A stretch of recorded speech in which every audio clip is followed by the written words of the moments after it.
As we prepare for first oil, the issue of corruption comes very quickly into focus. Sadly, the oil and gas industry is associated with that, and there are many who feel that if we are not prepared, this is going to be a time to waste money and abuse it. We'll be speaking to the head of an organization that's committed to fighting corruption to try and get a sense of what they are doing to prepare in the battle to make the oil and gas industry a lot more profitable for us. Vitus Azeem, thank you for coming. You're welcome. I understand that the oil and gas industry is of great interest to you. What is it most about it that you are focused on or interested in? The most saddening part of having, let's say, natural resources is the fact that what you expect the people of countries that are described as resource-rich to enjoy, good life, quality social services, they don't have that because of the way we manage those resources. And that's the main thing. And you look at the past, you look at other countries, the main thing is that corruption is endemic, is systemic. And because of corruption, people are not benefiting from the resources that they have. And these resources will eventually get exhausted, and you no longer have them. So our children and our children's children are not going to benefit from these resources. And that's why it's important for us to ensure that whatever we get from these resources, we're able to use them well, invest them well, such that we do not only benefit, but also our children and our children's children benefit from those resources in the future.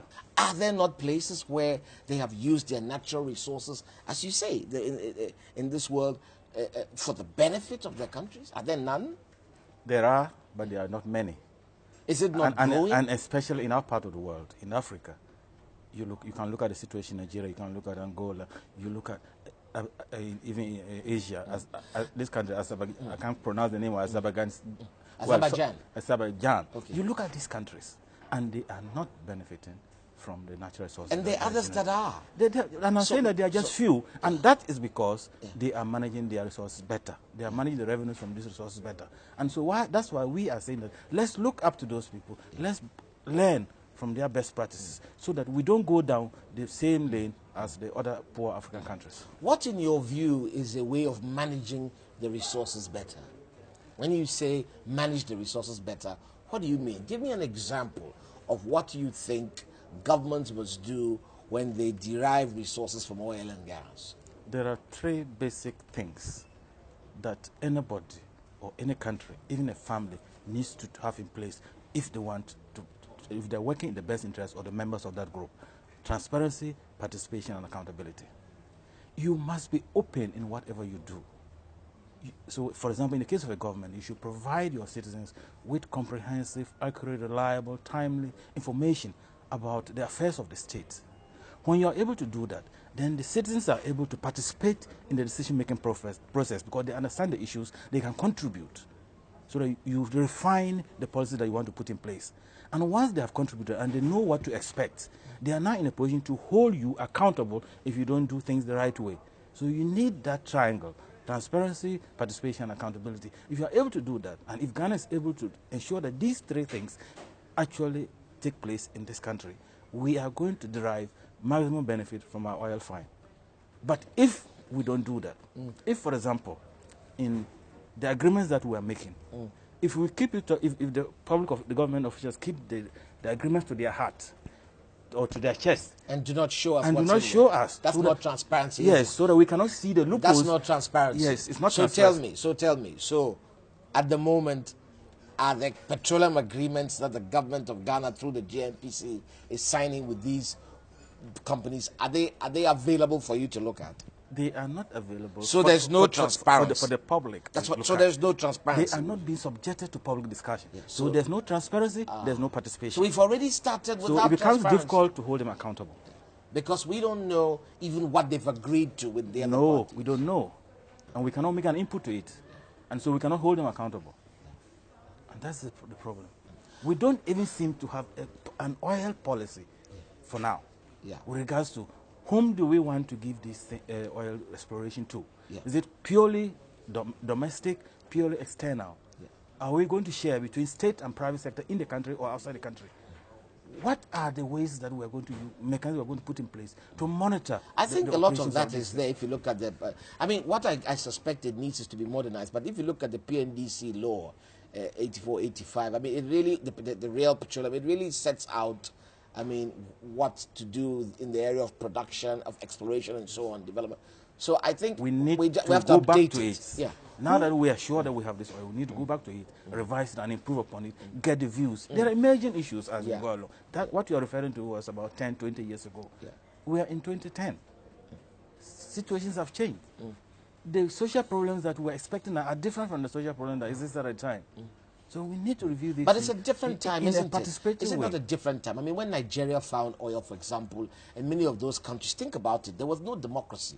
We have found oil at a time where we are a democracy. Don't you think that matters? I mean, that we, as a minimum, we have a better platform to begin with? That is why we should ensure that we derive maximum benefit. Whose job is it to do that? We should take advantage of the things that, the development that we've had that Nigeria did not have at the time, or other countries did not have at the time. The responsibility is you and I, but of course, we've elected a government, put in place a government to manage the affairs of this country on our behalf. So they have a higher responsibility. But then we must all contribute, whether you are the president, the vice president, the minister, the parliamentarian. The laws are made by parliament.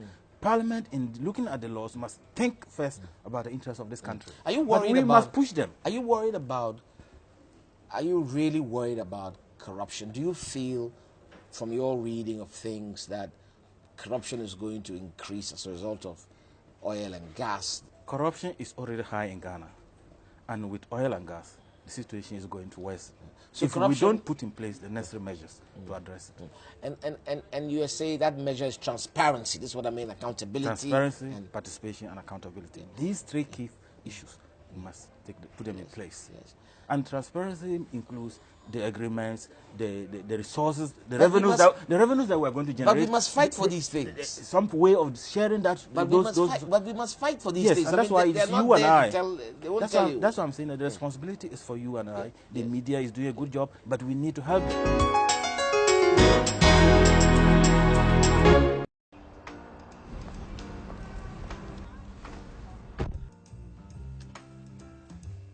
Better than cream cheese and bagels, better than honey on bread, better than champagne and pretzels, better than breakfast in bed, better than chili rellenos, better than chocolate eclairs, better than hothouse tomatoes, better than fresh bartlett pears, better than dining a la carte or simply gastronomic art, better than anything except being in love.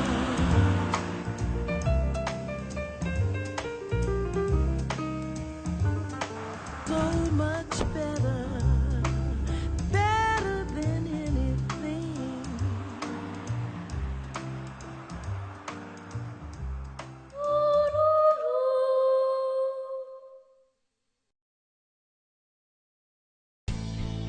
Learn seriously.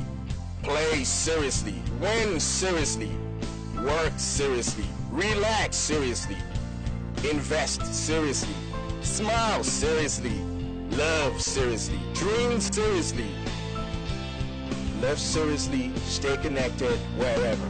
Serious speed, serious service, serious savings. iBurst Africa, serious internet.